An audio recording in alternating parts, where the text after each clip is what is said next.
And like in that moment, I could just feel something healing. It was like this queer person was giving me permission to be my queer, authentic self in that moment. And I didn't realize how much of a missing piece that was for like recovery to stick for me. Hello, welcome to Recovery Demystified, a show where we explore our relationship to substances from a radical, non-religious, and empowering lens. Our sobriety is not a purity contract. It is an invitation to become curious about ourselves and find our own unique paths to growth and healing. If you've been questioning the role of alcohol or drugs in your life and haven't found the resources that you need, you're in the right place. Let's get started. Hello. Welcome back to Recovery Demystified. My name is Early. I'm so happy to have y'all here today. Proud of everyone for surviving another week. I kept waiting to record this intro until my dog stopped barking outside, but he's just getting after it. So if you hear a dog protecting my home, that's what's going on. Yeah, super stoked to be back. Today on the show, I have Chris Conde, and I got to meet him because he was introduced to me through Pepe Bandit, who was on the show a little while back. And I'm really grateful for that introduction because Chris's story is so painful and so beautiful at the same time. And it really deeply illustrates how important it is to learn how to love ourselves and to practice authenticity. In his story, he had a really hard time coming to terms with the fact that he was gay, and a lot of that manifested through escape through substance use, and that is extremely common in the queer community. In fact, the rates of addiction for queer folks is about 2 to 3 times higher than that of the general public. And a lot of that has to do with stigmatization, threats of violence, and sometimes like an internalized sense of hatred for ourselves because you can't really escape cultural conditioning, you know? So Chris's story is really important because we see that once he becomes his authentic self, that it's so much easier to find healing. And also he went to the absolute brink with his addiction and things got extremely dark. And I think it's really important to illustrate to people that it doesn't matter how far down that road you go, like everyone can recover and no one is too far gone. And a lot of times when people get that deep into their addiction, there's a part of us inside of our brains telling us that we're beyond hope. And that's also a really common thought process. And it's just that addicted voice inside of our head trying to keep us stuck. So if you are really deep in your addiction and sometimes you think that it's impossible for you to heal or that you are beyond hope, this is going to be a great story to listen to because, I mean, for one thing, no one is beyond hope. Like everyone that if you're still alive right now, you have the capacity to heal. And Chris's story is an amazing illustration of that. And I'm super grateful that I was able to have this conversation. And I think y'all are going to really enjoy it. And as always, if you get anything out of this show, it would be super helpful for me if you would rate and review. And also we have a Patreon with some exclusive content, and this show is listener supported. So it would be extremely helpful if you have a few extra bucks to go ahead and sign up for that. And also I have a couple spots open for one-on-one recovery coaching. And if that interests you, there will be a link down in the show notes. So without further ado, here is my interview with Chris.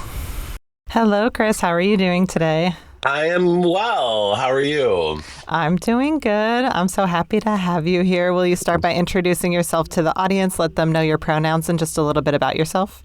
Yeah, hi. I am Chris Conde. My pronouns are he, they.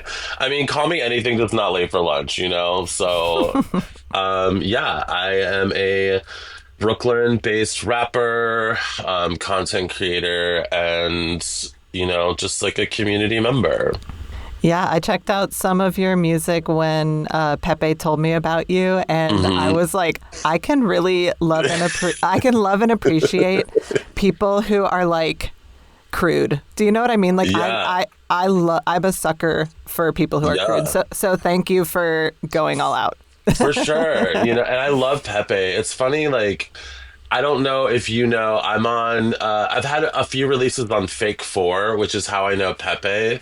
And Fake Four is like an kind of like an underground hip hop label. And there's a few queer people on there, but like a lot of the artists that are on Fake Four, the people who listen to these artists, a lot of them are not queer. So like, especially when I'm doing like an all Fake Four like lineup or a show, there's like a ton of just like straight dudes, but they like I'm like I mean I think I'm pretty good at rap, but like a lot of my content is like very queer, and but they're like, yeah, like it's crazy that you're out there naked on stage, and like talking about sucking dick, but like we love it. And I'm like, thank you. Thank you. You know? Oh my So, gosh. That's amazing. So, we are here today to talk about your story with addiction and recovery. So, I'm curious what it was like for you to be a little kid, maybe some of your first encounters with substances, yeah. and then when things got bad, and ultimately how you got into recovery. So, just start wherever you'd like.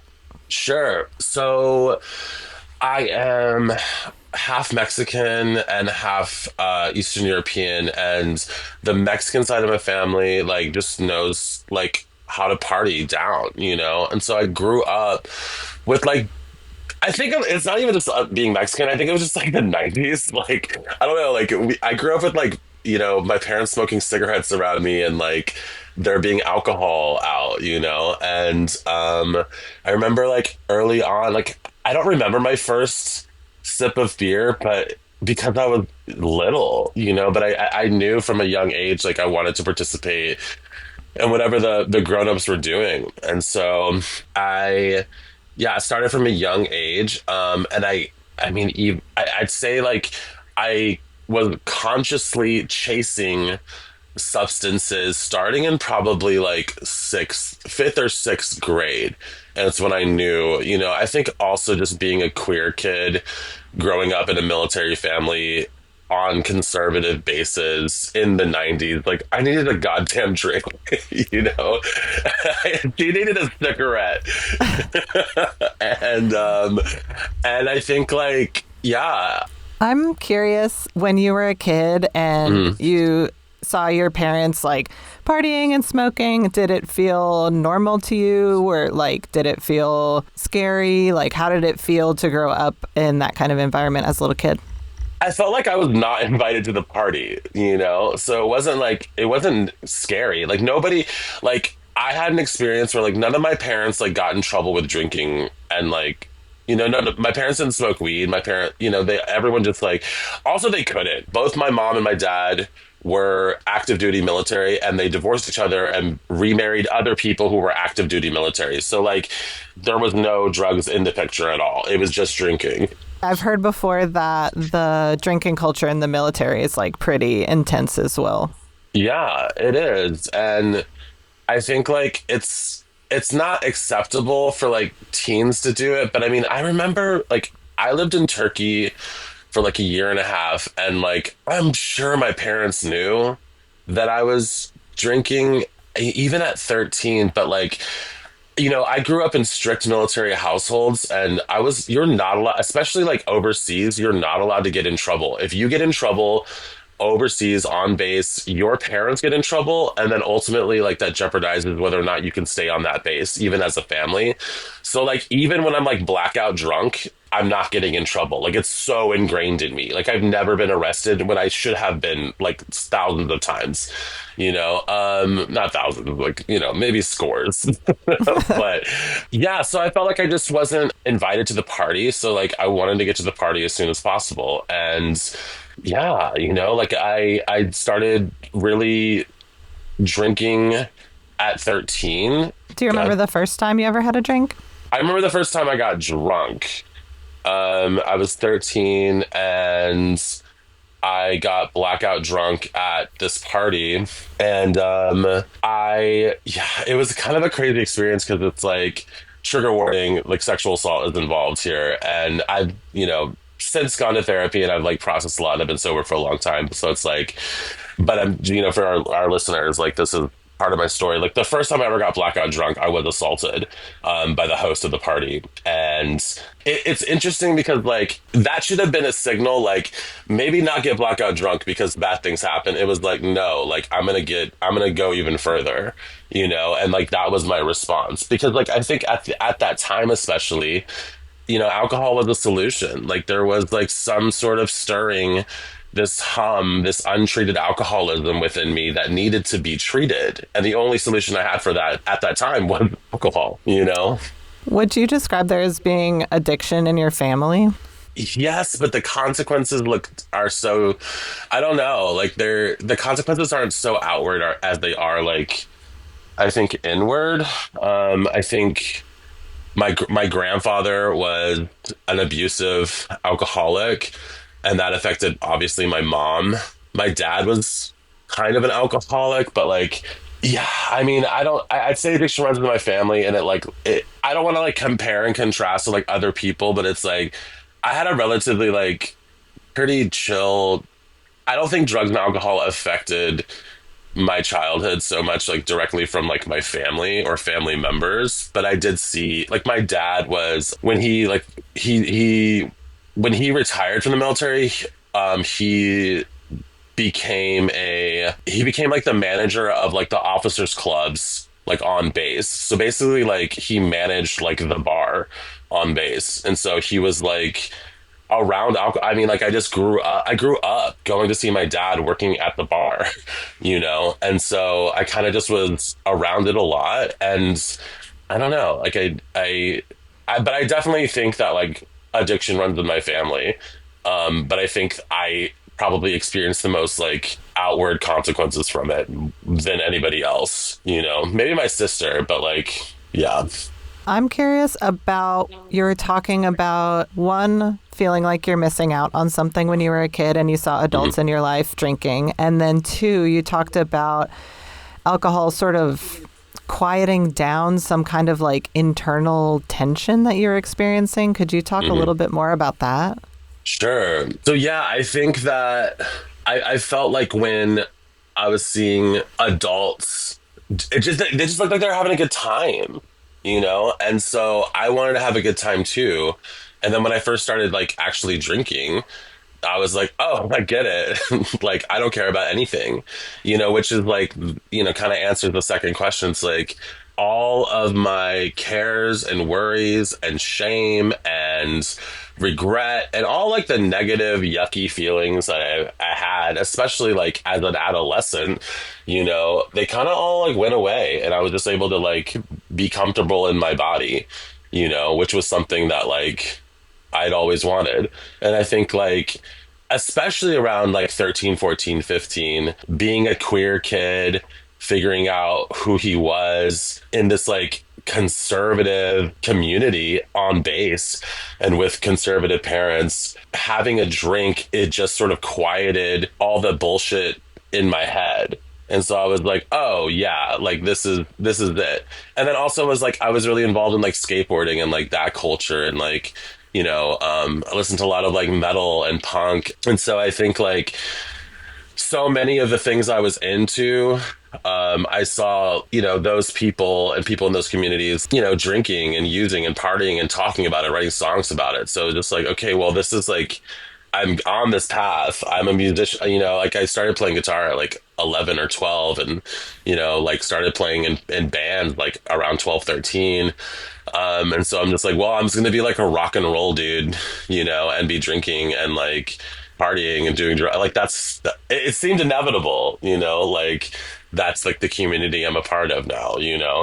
Am I hearing you right that part of the deep discomfort as like a young teen and adolescent had to do with knowing perhaps that you wouldn't be approved of as a queer kid? Absolutely. I think that I think from a young age, I knew that like who I was in my like true identity and myself was not like, there was nothing I could do to change it.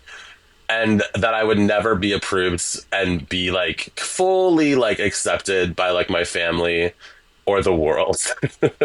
And that was like, it's so crazy to like actually think that and believe that at like 13. I have a crystal clear memory of me walking down the streets when I was living in Turkey at like 13 years old, praying to God. And I wasn't even like, I didn't have any like religious beliefs at the time, but I remember saying, thinking, praying, I'd like, God, like, I wish I wasn't gay. Like, please just take this away from me, you know? Because I knew what all that meant. And in like in the year 2000, especially, it's like, it was so, it was just such a real truth to me that I was not going to be, that my life was just going to be so different and it was going to be harder because of it. And like, I remember having that moment of just like, fuck, like, this is it, you know? And then I think like drinking and doing drugs, sort of like quieted those feelings a little bit. And I was just like, well, fuck it. I'm just gonna, sort of roll into whatever I become, you know?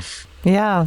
I just want to extend compassion to that child part of yourself because that's such a freaking like heavy burden to bear Yeah. as a kid. And it just like, it's a reflection of like the toxicity of our society. And I grew up around the same time. And I remember in high school being in our like gay straight alliance. And I grew up in rural Wisconsin and they would have to change what room the Gay Straight Alliance was in every week, so the other students wouldn't know what room we were meeting in, so we all wouldn't get like hate crimed or whatever. Wow. And it was like, yeah. And then I also remember having to like walk with my friend Charlie out to his car in the parking lot of the high school after school because there would be kids out there just like waiting to yell the F word at him on the way to his car. Yeah, growing up, it's such a heavy burden to bear as a queer kid, knowing that the world is ready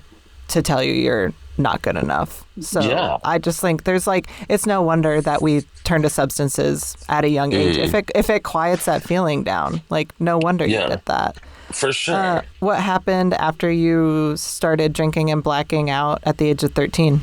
So I kind of found the other folks, the other queers and the other people who wanted to like drink and party like me. And it was kind of hard to do on a military base. Like you had to be like, I mean, it's like you could find each other, but like our access to things was harder. Things were like you just had to be sneaky. You had to like steal from like your parents and you couldn't just like get someone, I don't know, like I feel like sometimes like we found some like military, like young military dude to like get us like alcohol or whatever. But yeah, I kind of got wrapped up in it. And I think the surviving that assault from my first drink, it sort of reinforced this belief about myself that I was like less than or worthless. And so like I think that, and people who have survived assault, I think also like deal with that as well. So like having like this already just like I'm not accepted by society, surviving this assault, I'm worthless. Like my depression, it starts to get crazy. So like combined with alcohol,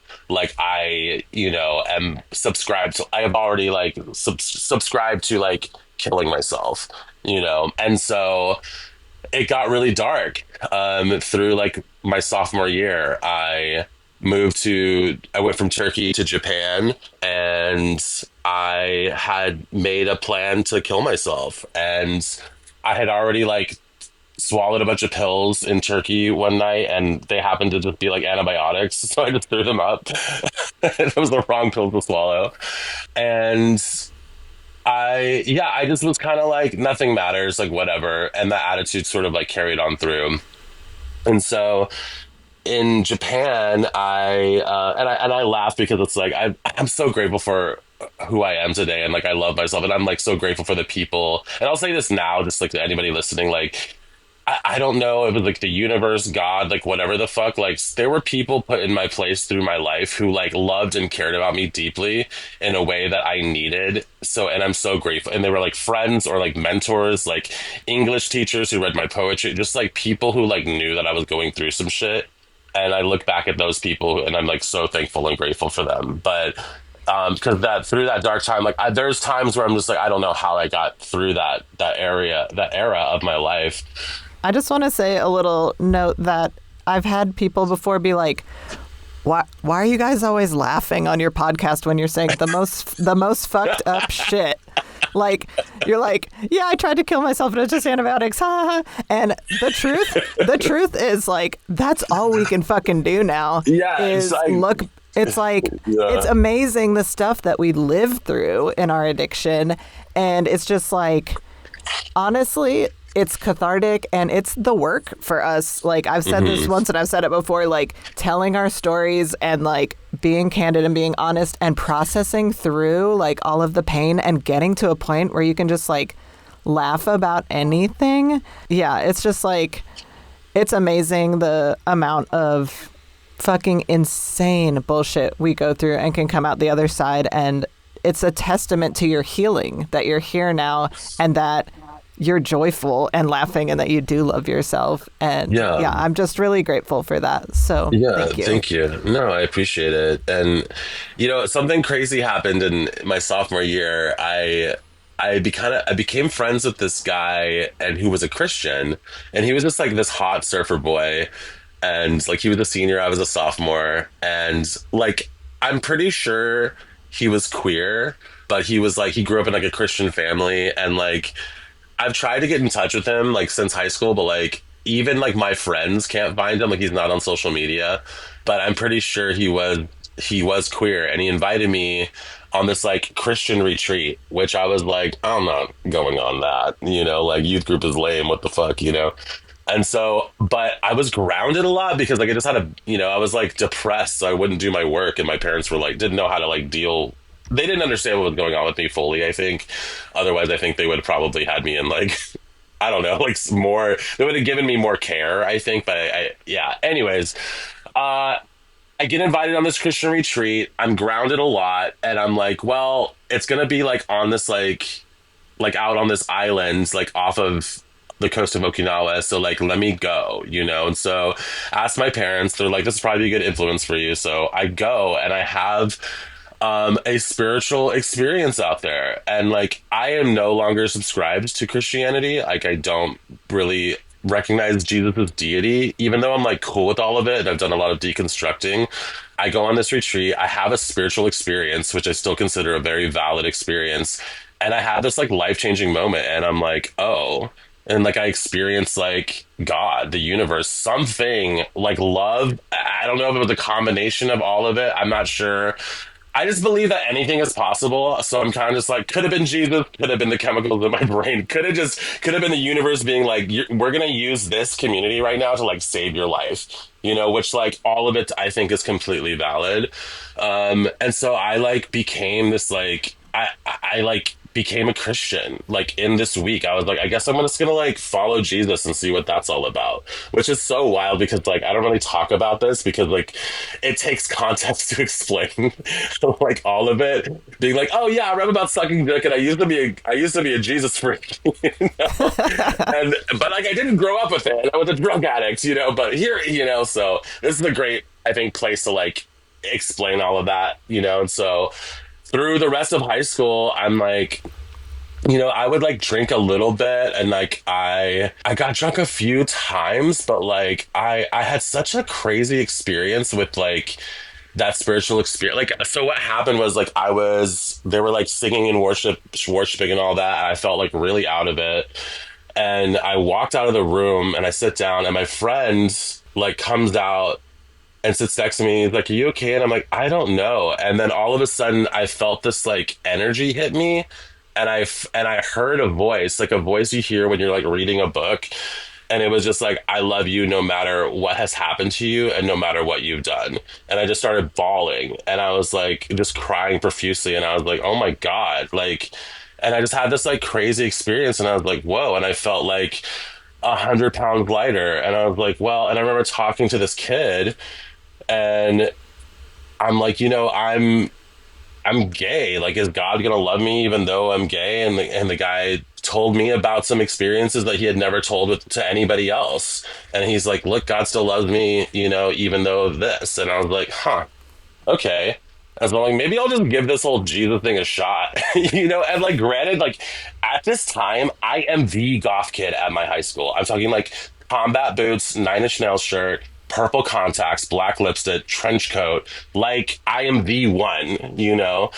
And so, like, when I come back from spring break and I'm like, yeah, Jesus was cool, I guess, everyone's like, what the fuck is, like, what is going on? Like, it was such a radical, like, transformation, but I was still me, you know. I just like think I needed to. I don't know, man. I look back at that whole time as just like I think that kept me from dying. To be honest, like that thing kept me on the earth, you know.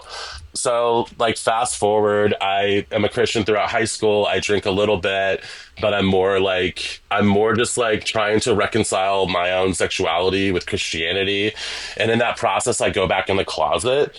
And I'm like, well, I come out at 13 and then I go back in the closet at like 15.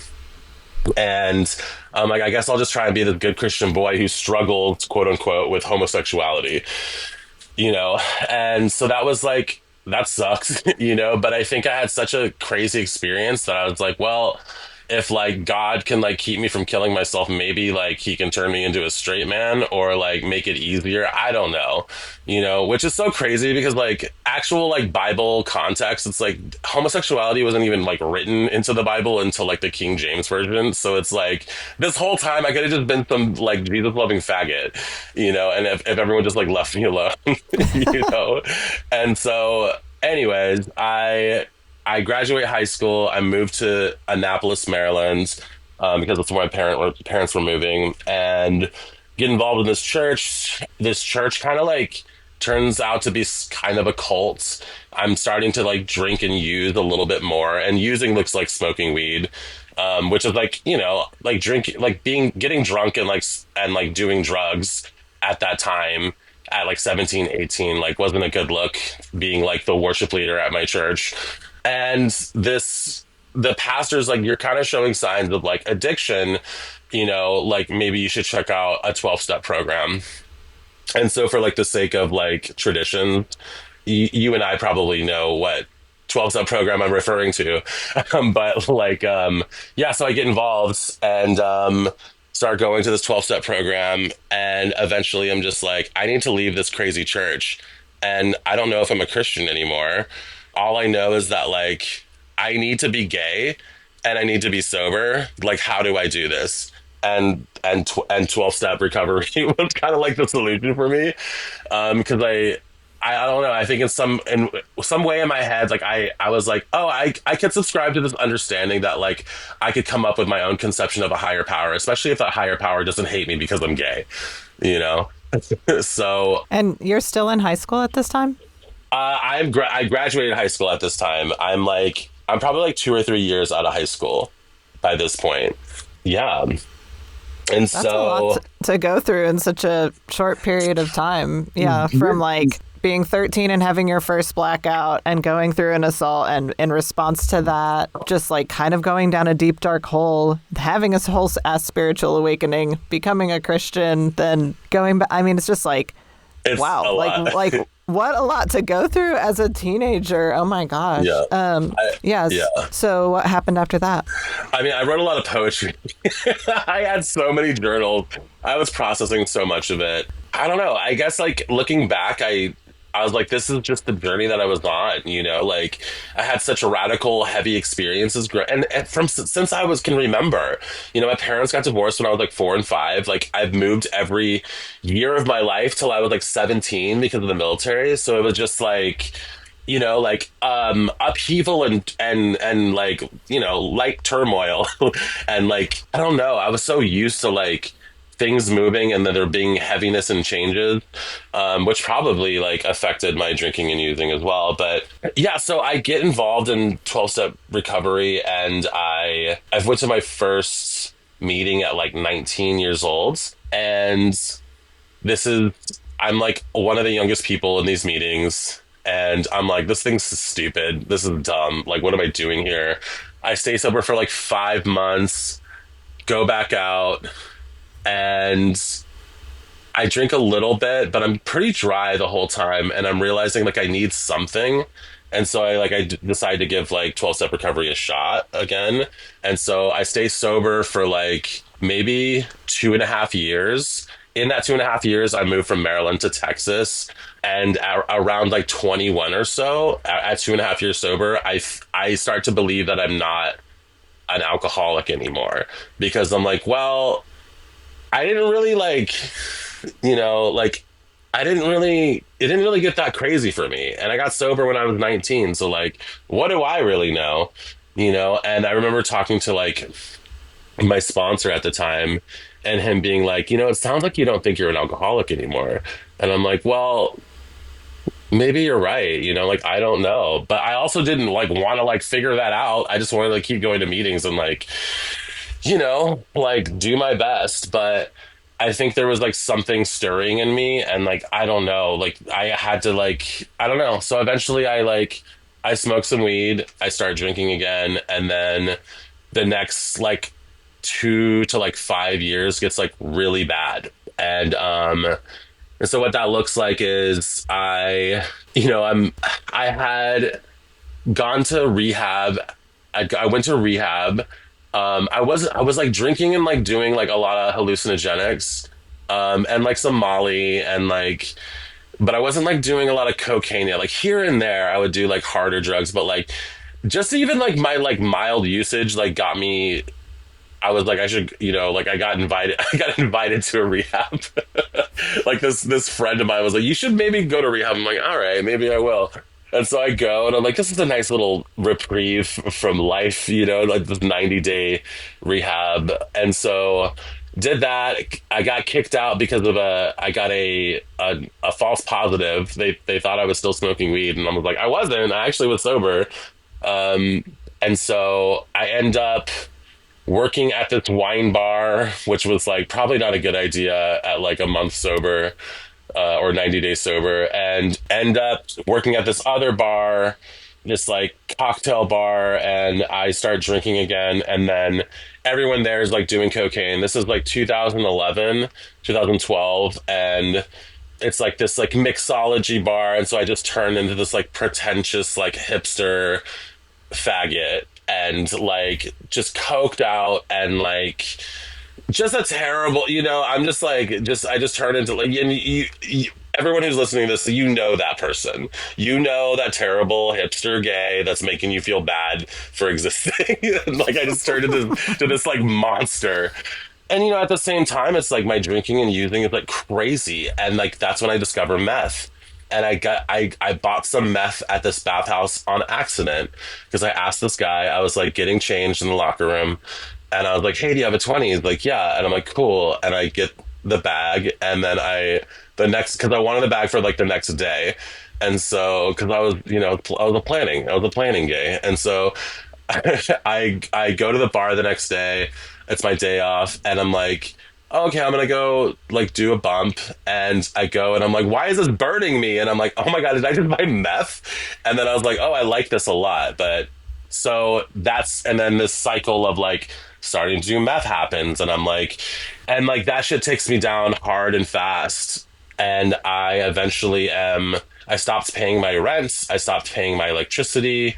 And so I'm like I just have this memory of me living in my apartment without electricity. I like a eviction notice on my door, smoking crack, and listening to old recordings of myself, being like, I'm such a good artist, I'm such a good musician, and just being like out of my mind, And it just was like such a dark, and like I don't know why I just remember that, but I'm just like, oh, I'm like, it wasn't registering to me like that shit was wrong, And maybe it was, but it's like I was in this cycle of I'd wake up, I'd probably feel shame and guilt, and then I would need to change the way I feel before I felt too much of that. So I immediately would smoke weed, and then I would immediately, I'd reach to a substance, I'd reach to something else. And that just perpetuated the cycle of like years and years. Like I was in a blackout, like an actual blackout from about 2011 to 2013, where I just didn't, I mean, it's such a blur because I drank I mean, I drank at least a bottle of Jameson like every day. And yeah, it was just such a dark time, you know? Oof. Yeah, that sounds so freaking intense. I guess I have a couple of questions. One thing I'm curious about is when you started to get that idea, that little wormy thought in your head of like, oh, maybe I can just drink normally this time. At that point, had you done any internal work about that, like shame kind of stuff that you'd had in your childhood? Was that still like deeply rooted inside of you? Yeah, I don't think I really had. I think I was like trying to rely on like Jesus and like spiritual experiences and like the jump from like, from going to church to going to 12 step recovery was like, I just started going and I don't really think I had like gone to therapy. I don't really think, but there were people in my life who were like, just be gay, dude. Like it's all good. And so, and I think in some way I was like, yeah, I'm just gay and it's fine. But I also think from 19 to 21 when I started drinking again, that I hadn't really, that there was like, it was 2 years of like, kind of just like going to 12 steps and just like, I don't think I really, and maybe I just didn't know I needed to, but I think at some point and on some level, I was starting to really feel comfortable with just being who I was. But I think there had been so much conditioning around and so much just like, believing that there was something different about me or wrong with me for being gay that like I just did not have enough time to like do to undo that belief or to like deconstruct those belief systems. So when I started to drink and use again, I think it just sort of reinforced that like, it was like perpetuating itself. It's like, oh well, I'm believing that it's like I am believing that I'm less than, and I'm never going to be a part. And this is in Texas too, and this is in San Antonio, so it's not like, it's a Texas in 2010. It's not, and even now, it's like I don't know. I live in New York City, and it's like this whole. I barely know any straight people. It's just a very queer town. And in Texas, it's like there was. I don't know. Like you'd see like one other gay person in a 12 step meeting. And so like I think, and this kind of like transitions into my step back into recovery at this point. Like the drugs and alcohol got really bad. I was living, like without electricity, and I am like, I need to get back into recovery. And so like I got like 4 or 5 months back. I like drink again. I like get maybe another 5 to 6 months. And at this point, I was living in the living room of my friend's house, and she was mostly living with her girlfriend. So like she was barely home at all. So like it didn't feel too awkward. But it's like the truth of the matter was like I still am living in the living room of someone's house. Like I don't really have my own place yet. And I end up drinking again, and then in a blackout, I empty out my bank account on cocaine. And I didn't even know I did it until I woke up. And when I woke up, I just felt a darkness wash over me slowly. And I knew that I was going to die a slow death. And it was such a visceral feeling and understanding that I wasn't going to like kill myself. I wasn't going to step in front of a bus. I wasn't going to shoot myself in the head. I was going to drag this on until like this bitter end. Like it was going to be this like long, dragged on, just like existence of like chasing a drug and making mistakes and somehow like in that moment there was a window of clarity, and I was like, fuck that. I don't want to do that. I don't want this. So like what do I do? And I had a thought. I'm like, let me call a friend. And so I knew this guy, Celso. He was a drag queen. He was gay. He had a car. He had a job. And I kind of didn't really know anybody who had like who had all those things. Like they were happy, they had a car, they were gay, they, it was just like, oh, like you are a complete person as a queer person. And so I called them and I was like, hey, I don't know if you know me or if you remember me, but I'm Chris. And they're like, oh, yeah, honey, I remember you. Like, what's going on? And like, before I could think of something like funny to like respond with or like whatever, I'm just like, I don't know how to like live my life anymore, which I thought was like kind of a crazy thing to say to somebody that you didn't really know.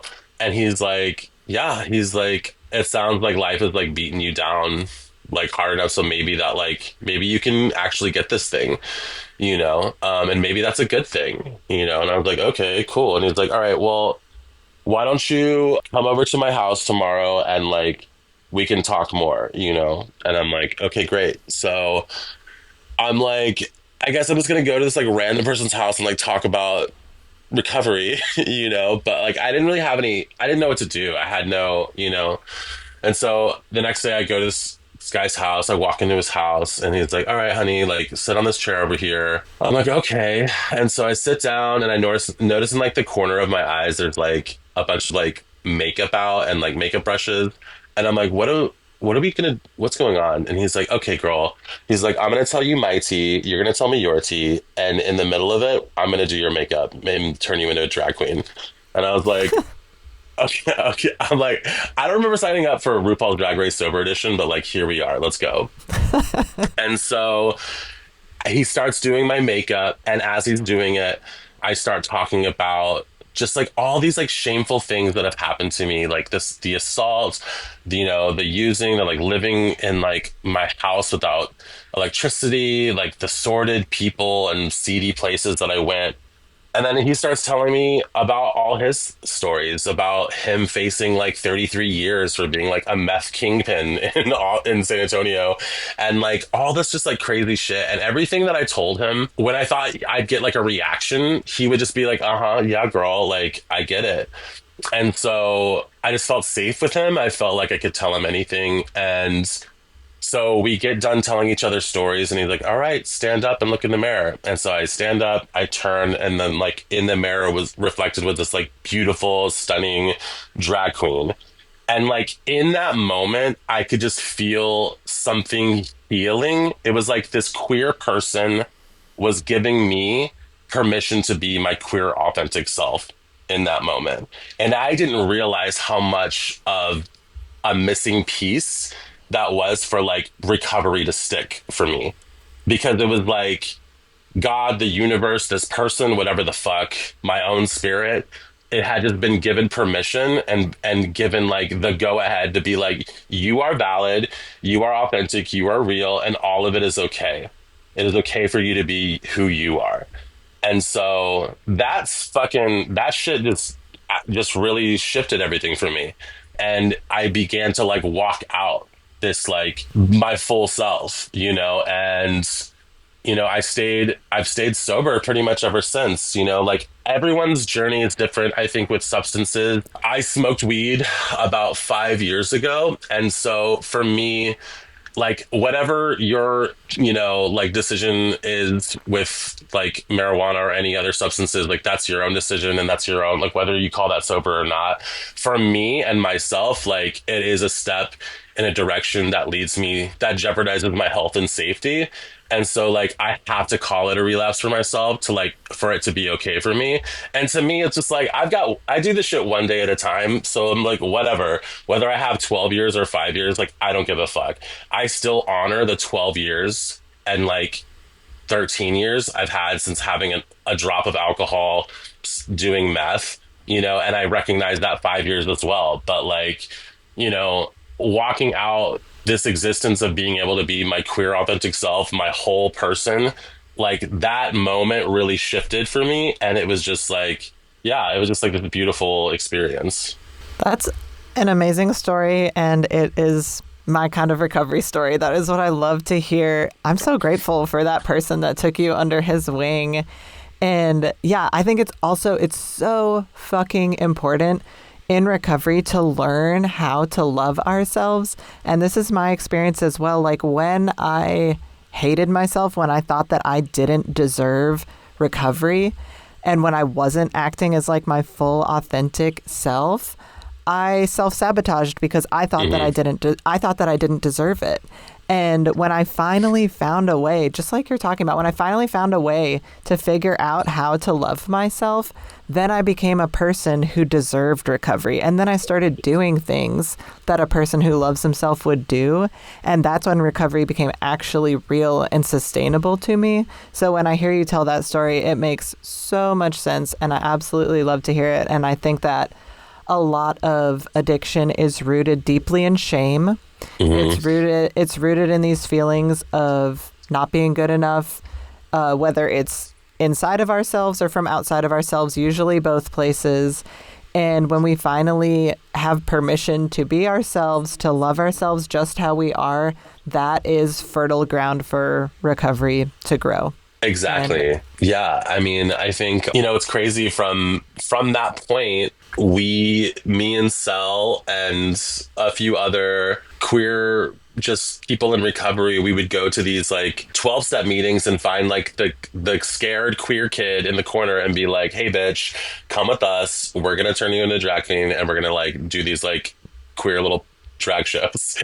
And so we just did this, and like there was just like this community that was built up, and like a very like this, like conservative ass fucking Texas, and like in a program that just like, I don't know, had like some conservative ties to it and like Christian themes. Like we were just like, yeah, girl, fuck all that, come with us, And we stayed sober together, and what's sad is like a lot of these kids and a lot of my friends, they're like no longer here.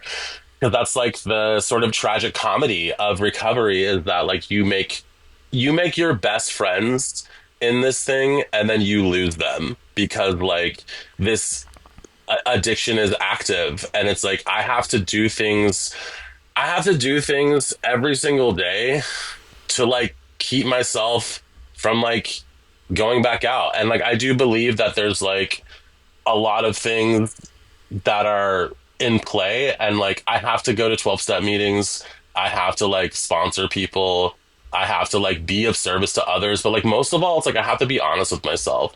But like I still do the same shit that was told to me when I got sober, which was like, turning over like this old understandings of myself, and like letting myself be okay with who I am.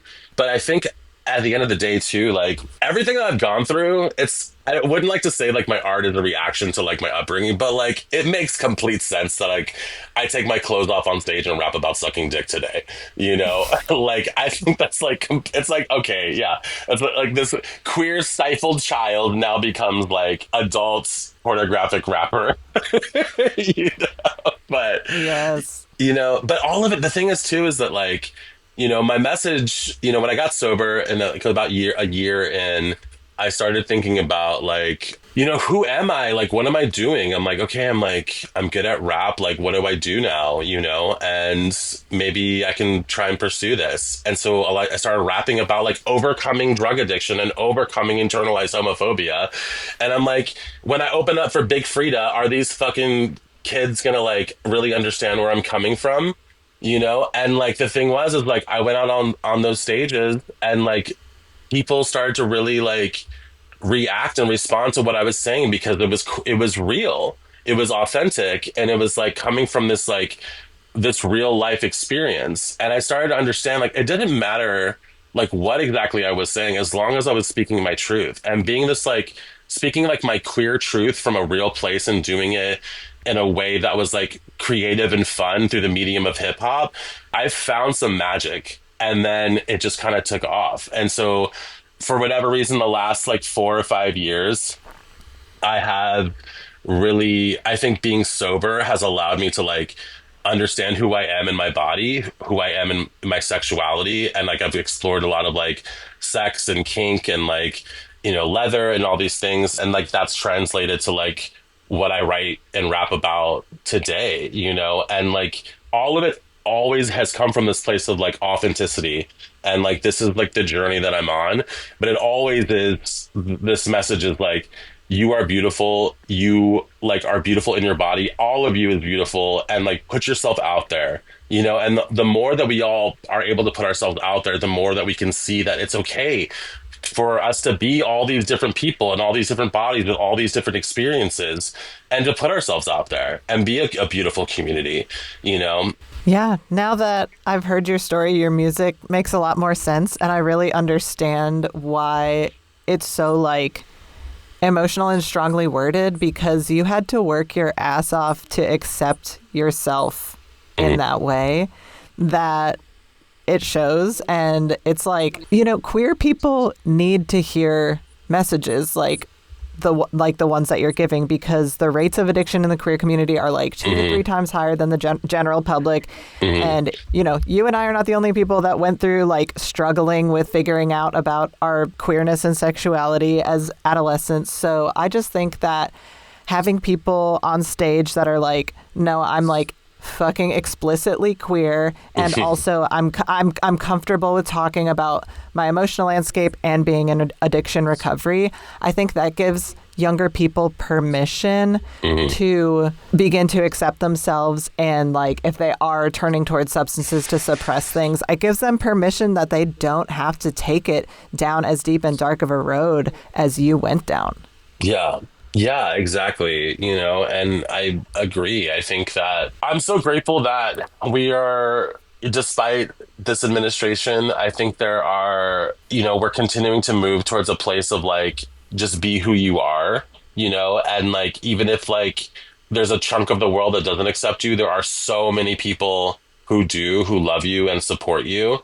And there's a way through it. And that way doesn't always have to be through drugs and alcohol because like that it's not going to solve your problem. What you're looking for and what we're all looking for is love and connection and acceptance, you know. And I found it through community. I found it through the recovery community, and through that I was able to like, you know, there's this line or this like saying that I heard. I don't know exactly where it comes from, but I heard it first in like queer recovery, which was, you know, we're going to love you till you can learn to love yourself, you know. And that's so Yes. true. I needed this fucking ex meth kingpin drag queen to doll me up and tell me that it was okay for me to be my queer self, for me to actually believe it, you know.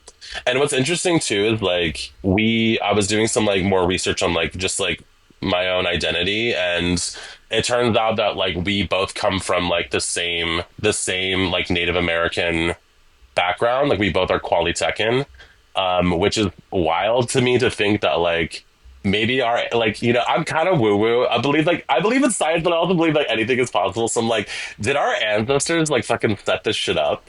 You know, and they were like, all right, we need this queer person to like work with this other queer person because they're gonna die. You know, so I don't know. At the end of the day, I'm just like so grateful for like the people who have come into my life who have like taught me how to love myself, you know, because in the end, it's like that's what I start to see, like, you know, working with like people who are like getting sober and talking to people and just hanging out. It's like, you know, I see it in, especially in like the queer community, especially like young queer kids and queer people in early recovery. It's like learning just to like unlearn those belief systems about themselves. It's like, it's okay to just be fully you, you know, and it's beautiful. Yeah, permission to all queer people to fucking love yourselves unconditionally, despite Hmm. anything else. I'm curious if there's anything that you wanted to get to that we didn't talk about. Not really. I mean, I think we kind of hit it. I mean, like, I'd say like, and I kind of talked about this already, but like, I think like sex and expression has been such a huge part of my identity in this particular season of my life, the last couple of years. And like, it's been a really healing thing for me. And I'm so grateful that I'm able to like, I saw this video recently that was like, basically someone said, your nervous system doesn't heal by understanding the past. It heals through enough safe and loving experiences that contradict the past. And I thought that was such a powerful thing when it comes to like sex too, because of the assaults, because of these negative experiences of my life, because of like this rooted negative belief system that something was wrong with me for like being attracted to the same sex. It's like having these experiences where it's like I'm fully able to be like in this safe environment. It's experiencing pleasure in my body with another person and it being fully good and fully like just like it's like a like experiencing pleasure in your body with another person in their body is like so normal. It's so good. It's such like a like just like regular human experience. But for queer people like that, it's like there's so many hurdles I think to get through to be able to be like, you know, are we okay in this? So like whatever journey, I feel like everyone's journey, it's like you are where you are with it. And for me, like I'm just so grateful that I've been able to like be on this journey to get to this point where it's like every once in a while, like a negative thought will pop up and I'll just be like, that's not true anymore. Like that's not what I actually believe. I believe that like I'm able to be here in this moment, experiencing pleasure in my body with this other person and rewriting these old negative experiences that I had and replacing them with new ones because like I'm a healed person today, you know? Yeah, I actually really love that quote that you read, and I find that to be really true, that it's like, yeah, you can sit there and talk about the stuff that's happened in the past, and there can be something healing about just like airing that out, of course. Hmm. But the true healing does happen when we experience new, safe things in our Yeah. bodies. So I'm really glad that you shared that. I usually end with the same two questions, and one is, what do you think people don't understand about addiction? I think people don't understand that people don't actually want to do the things that they do. I think people don't want to destroy their lives. People aren't intentionally trying to hurt themselves or hurt other people. That this is a clinical disease that needs treatment. And the people who are in active addiction, that's true for you as well. It's like you have something that you need treatment. You're not a bad person. You're not less than. You just need treatment. You know, like sometimes humans get sick physically, mentally, and we don't treat sick people like terrible people. We treat them with treatment, you know, and hopes that they get better, you know? Yeah, it's like when you were that 13-year-old kid and you just wanted to be included and you had that first drink and it made that like underlying tension go away. Of course, you're going to keep using substances after that, but no one takes that first drink being like, oh, I just want to like spin out and have an addiction and end up, you know, living in Yeah. an apartment with no electricity. Like that's never Right. part of the plan. No. It's never part of the plan. Not at all. If you could talk to someone in the darkest days of their addiction, what would you say to them? I think I would say you can get out of this, that it's possible, and to like somehow communicate hope. Like there is hope. You know, if you want the hope, it's there, it exists. Because I think sometimes people in those dark moments don't realize that they can get sober, that they can get help, that they can recover. I think the shame and the darkness, all of it's so heavy, it's so loud, it's so encompassing that there is no hope or there's no light. And so I would say that you can do this, you can get out of it. There's a way through it.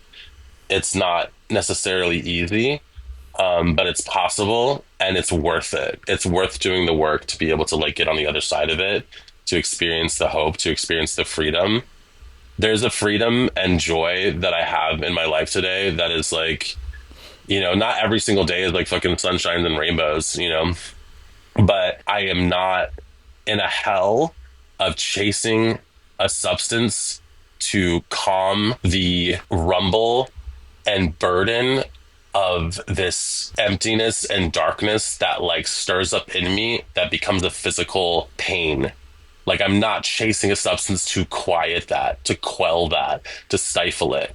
It's like I am fully okay with just sitting on my patio in the sunshine, like drinking some water, sometimes having a cigarette. You know, I'm not perfect. But like, yeah, so I'm grateful for that. So I would say, you know, to reiterate that it's like it's possible. It's possible for you, no matter how dark, no matter how down you feel, no matter how many mistakes you've made. Just like that voice that like talked to me when I was like 14, 15. It's like no matter what you've done, you know, like we love you, and no matter what's happened to you, we love you, and that you can get through this. Yeah, thank you for saying that. I feel like a lot of almost everyone who gets into the very, very dark days of addiction gets that thought that like, oh, I'm too far gone. I'm the most fucked up one. It's impossible for me to get sober. It's impossible. So, yeah, I mean, I definitely felt that way at some point, and now I'm at the point where I also can sit on my porch in the sunshine and just enjoy life. And yeah, it's always possible and there's always hope. So just reach a hand out to someone and someone will be ready to grab it and do your makeup and make you feel fabulous. Yes, exactly. All right. Well, thanks for joining us today. I really appreciate your time. This has been a great conversation. Of course. Thank you so much for having me. This was like such a lovely conversation. I thought about things I hadn't like thought about in a minute, so it was nice to go down like memory lane, and with some sort of dark like like alleyways, and I'm just like, oh yeah, I've been here before, and like they're not being such, it's not so heavy. It is heavy, but it's not like, it's like, listen, like I've gone through so much and I've done so much work and seen so many therapists and like talked through a lot of this, that it's nice to be able to just like communicate and like reflect on these stories, and yeah, and just talk about it in a way that like isn't so heavy anymore. So yeah, I'm really grateful. Thank you for having me on the show, and yeah, I'm so happy to be here. Thanks for tuning in to another episode of Recovery Demystified. If you like what you heard, share it with a friend or rate and review us so we can reach a larger audience. Recovery Demystified is produced and edited by me, Early Brunner. Stevie Pettit made our logo. Our beautiful theme music is by Logan Bragg, and our social media manager is Kaylee Bausch. We are entirely supported by your generous donations as a 501c3 nonprofit. You can find a link to donate in the description. May you be happy and free, dear listener.